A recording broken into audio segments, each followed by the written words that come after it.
Tidak ada pengkhianatan terkeji yang tidak mampu dilakukan oleh partai politik, karena dalam politik tidak ada kehormatan.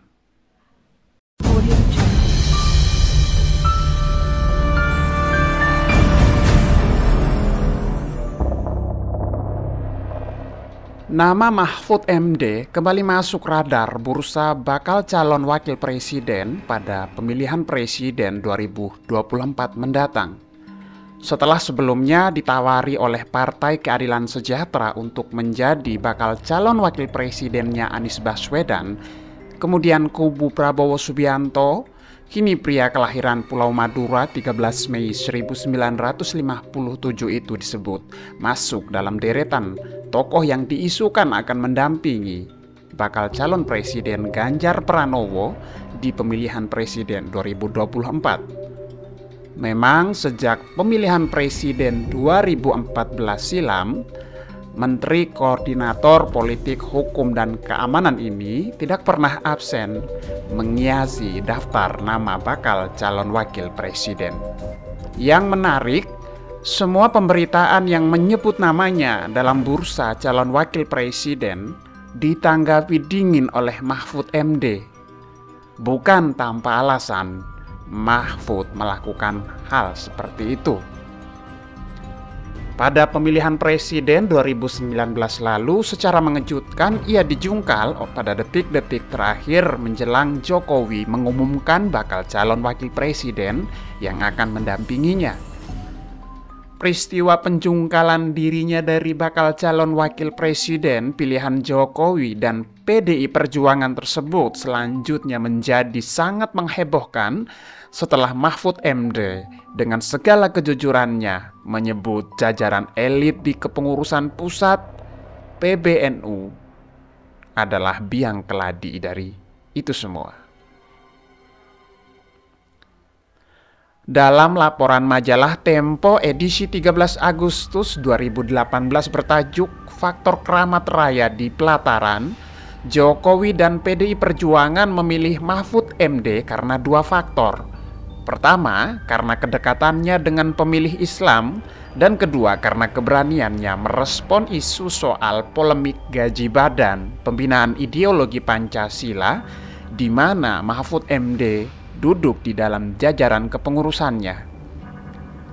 Tatkala tersiar kabar bahwa Mahfud MD berpeluang besar mendampingi Jokowi, puluhan kiai pendukung Muhaimin Iskandar datang menemui Said Akil Siraj, Ketua Umum Pengurus Besar Nahdlatul Ulama, untuk menyampaikan keinginan agar Muhaimin Iskandar ditunjuk menjadi calon wakil presiden pendamping Jokowi. Mendengar manuver politik para pendukung Muhaimin Iskandar tersebut, Istana kemudian menghubungi Yeni Wahid, putri Gus Dur, untuk meminta bantuannya melobi para kiai di daerah agar posisi Mahfud MD tetap aman dan terkondisikan. Yeni belakangan hari kemudian menemui Said Akil Siraj dan berupaya meyakinkannya bahwa Mahfud MD merupakan pilihan yang tepat. Dalam pengakuan Mahfud MD, beberapa waktu setelah itu Jokowi mengundang Said Akil Siraj, Kiai Ma'ruf Amin dan Muhaimin Iskandar datang ke istana. Ternyata dalam pertemuan tersebut Jokowi tidak menyinggung sama sekali nama cawapres seperti yang mereka harapkan, sehingga mereka kemudian mengambil kesimpulan bahwa mereka bertiga, yakni Said Akil Siraj, Ma'ruf Amin, dan Muhaimin Iskandar bukanlah calon wakil presiden yang diinginkan Jokowi. Mereka bertiga lantas kembali ke kantor PBNU dengan kekecewaan. Menurut cerita Mahfud MD dalam program acara Indonesia Liars Club, Kiai Ma'ruf Amin lantas menginstruksikan Robikin M. Has, salah satu petinggi PBNU, untuk mengeluarkan statement bahwa jika cawapres Jokowi bukan dari kader Nahdlatul Ulama, maka Nahdlatul Ulama tidak akan bertanggung jawab secara moral terhadap pemerintahan Jokowi. Pernyataan yang didikte langsung dari Kiai Ma'ruf Amin tersebut kemudian menjadi pertanyaan besar. Bukankah Mahfud MD adalah kader Nahdlatul Ulama? Ketika Jokowi memilih Mahfud MD, bukankah Jokowi sedang merangkul Nahdlatul Ulama ke dalam pemerintahannya? Yeni Wahid yang sebelumnya diutus istana untuk menemui Aqil Siraj dalam rangka melobi agar menerima Mahfud MD juga mengalami kegagalan. Terbukti beberapa waktu sesudah itu, Kiai Aqil Siraj mengeluarkan pernyataan ke media bahwa Mahfud MD bukanlah kader NU.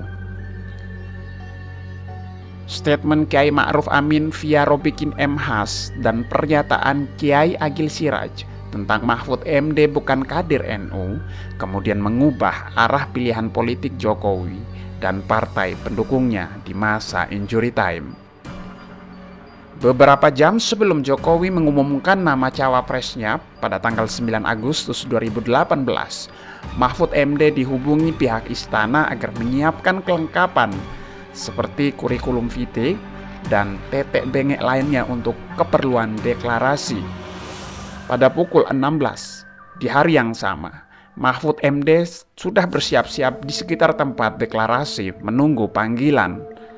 Dan pada pukul 17.40 waktu Indonesia Barat, Sekretaris Jenderal Partai Kebangkitan Bangsa Abdul Qadir Karding mencuit di Twitternya bahwa Wapres yang akan mendampingi Jokowi adalah Kiai Ma'ruf Amin. Manuver politik yang dilakukan pengurus besar Nahdlatul Ulama dengan partai-partai Islam dalam koalisi seperti Partai Persatuan Pembangunan dan Partai Kebangkitan Bangsa di Tenggarai Kuat merupakan biang keladi dari kegagalan Mahfud MD menjadi bakal calon wakil presiden mendampingi Joko Widodo di periode kedua. Lantas, apa reaksi Mahfud MD tentang perubahan yang tidak diduga-duga tersebut? Beberapa waktu sesudah deklarasi, Mahfud MD diundang Jokowi ke Istana Negara.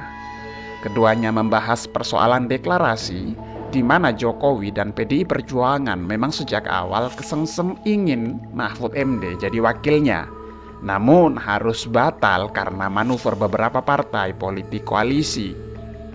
Dengan kebesaran hatinya, Mahfud MD lantas berucap, "Saya sampaikan ke Pak Jokowi bahwa saya tidak kecewa. Sekarang sudah selesai, Pak Jokowi tak perlu merasa bersalah. Seumpama saya jadi Jokowi, mungkin saya akan melakukan hal yang sama. Karena kan situasinya ini politik, permainan politik. Di dalam permainan politik ini hal yang biasa." Keterlibatan PBNU dalam urusan cawe-cawe politik membuatnya dikecam banyak pihak kala itu. Masuknya Kiai Ma'ruf Amin ke dalam pemerintahan mendampingi Jokowi terbukti membawa hasil yang sangat bermanfaat bagi kemaslahatan bangsa hingga saat ini. Kiai Ma'ruf Amin adalah berkah bagi Jokowi. Ia memang gagal berdampingan dengan Mahfud MD, tapi Jokowi berhasil membuat kolaborasi yang apik dan brilian dengan Mahfud MD dalam kerja kenegaraannya dalam periode kedua kekuasaannya. Sebagai kader Nahdlatul Ulama yang tidak diakui ke-NU-annya oleh otak politik para elit Nahdlatul Ulama, Mahfud MD tetap menunjukkan sikap selayaknya santri kepada kiainya. Berhubung wakil presidennya seorang kiai, maka sebagai santri yang baik, Mahfud MD berinisiatif membantu sang Wapres lewat kerja bareng Jokowi.